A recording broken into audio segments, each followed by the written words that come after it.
All right, I am so happy because I found my new binge for the weekend and my new happy place here. We're talking about Omnivore. It's a new series on Apple TV+.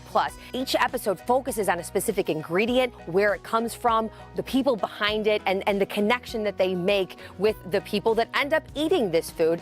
And I think it's so much fun to see where your food comes from. And it's so important to people here in Northeast Ohio to know who's growing it and the locality of it all. And you would never believe how local, in fact, we are at Bay Branch Farm. I'm going to go explore because I have like greenhouse envy. I want to go pick something fresh off the vine and tell you all about it. So we're going to go meet up with Eric. Okay, so Eric, start by telling me, where the heck are we? We're not way out in the country. We're dropped in the middle of a neighborhood. Yeah, so we're just south of Lorain, off of West 117th, in a small neighborhood. It's a really unique property. We were able to get 2 houses, and we have about a half an acre under cultivation. Incredible. And the size of these structures and the amount of, this is just tomatoes in here? There's a few peppers, but this particular structure, it's 30 by 72, and we grow primarily tomatoes. We have tomatoes from June 1st until there'll be one last set that'll come out around Thanksgiving, but whenever the last frost is. That's wonderful. So this is something you've fully dedicated yourself to, all these different systems and everything. What about this process connects with you? You know, we came from a traditional career background, and we decided we want to be farmers, and we had no experience, so we started growing tomatoes in our backyard. And of course, the very first thing is that was the greatest tomato we'd ever grown. Right. And as we developed that business, we developed like local customers that were like in our neighborhood, that were our neighbors, that were our community. So although maybe I started as I want to be a farmer, and I do like being outside, and I do like growing food, and I get a lot of satisfaction out of that,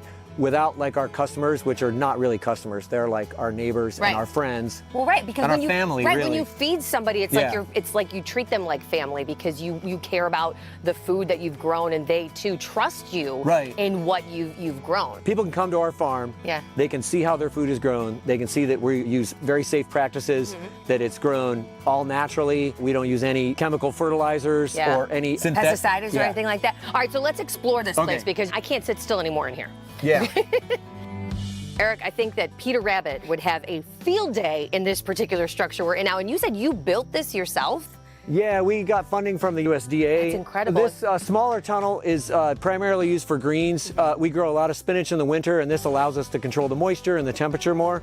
And then in the summer, we've put a few other things, some eggplants here, and we have a little strawberries back there just for kind of us. Because sometimes we need to eat too. Sometimes you like strawberries. Yeah. I think you made a really good point that you can grow spinach in the winter, because it's so hard to eat locally and to eat something that's super fresh. When we live in Northeast Ohio, you can't always grow things in the middle, all year long. So it's great to find a resource like your farm to have things that are truly local still. Yeah. Spinach is a really cool weather crop. Sometimes it's actually sweet. It's really something pretty special. It doesn't taste like spinach from the store. And that's really one of the big differences for us, is not only is our food like more nutritious, because it's grown in healthy soil, so it's a healthy plant, but the taste of whatever we grow is always like off the chart. I'm sure, and there's a lot of people that will find that, just like you said, if you grow something at home, you're like, man, this is the best cucumber I've ever had, or the best tomato I've ever had. But if you shop at local farmers markets, like say over at Old Brooklyn, it truly does taste better, because it has not been shipped across the country, or from another country even, because it's so much fresher and it's so much more pure in terms of nutrients. Right, and the choices that we can make since we're local, like we will grow the heirloom style tomatoes that are very delicate. And so if we had to ship those more than 5 miles, we couldn't grow those. And so a lot of times the tomatoes in a store have been shipped from a long ways away. And so that variety of tomatoes selected based on shipping, not on taste. Or nutrition. Or nutrition. And it's oh man, a BLT with an heirloom tomato. Now I want one of those. Yeah. So where can people find the produce that you grow here, literally in your own backyard? How can people in Northeast Ohio get their hands on it? Yeah, so this year we're going to the Old Brooklyn Farmers Markets on Thursday evenings, and they're going to shut down a street. There's going to be a beer garden and lots of other great vendors. We also sell online. We have an online store that we open once a week. It's more like a farmer's market than it's not Amazon. Yeah, that's good. It's the anti-Amazon, because it's fresh. What's the website? Bay Branch Farm, B-A-Y, branchfarm.com. We're the only Bay Branch farm on the internet. Okay, that's awesome. I think I'm going to go meet up with the Old Brooklyn Farmers Market guys, so I'm going to see what they'll have coming up. Eric mentioned that he liked to keep his produce within 5 miles, but 2 miles away is the Old Brooklyn Farmers Market. We have Andrew here. Tell me what it is you like about what they do here and why you like having their produce?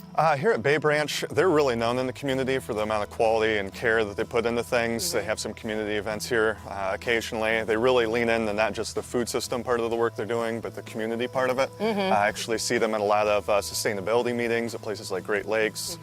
So they're really participating on all sides of their business in the city, and those are the kind of people that we like to work with. Right, and I imagine that's the same kind of thing where what Omnivore is exploring on Apple TV Plus is kind of the beginning, middle, and end of a single ingredient. Yep. And you guys are following that, from here to Old Brooklyn Farmers Market, right? That's right. Yeah. That's right.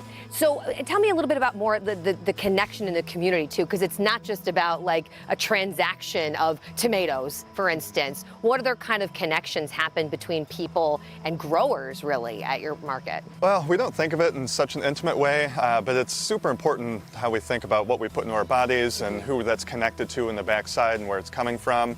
And so with people like Eric and Annabelle here at Bay Branch, they exist in the community. They really lean into being a part of a neighborhood and being a part of the city. They feed into the tagline that we lean on at the farmers market, which is food to sustain, art to inspire, and community to share it with. That last part about community is perhaps the most important part, because life isn't meant to be lived alone. No. So we like bringing in partners that want to celebrate all of these elements together as a group. All right, so I think I've got your evening plans. You got to go to your local farmers market, whether it be Old Brooklyn or the nearest one to you, gather some fresh ingredients grown by a local farmer, make up a meal, and then you can binge watch Omnivore on Apple TV Plus. You absolutely could.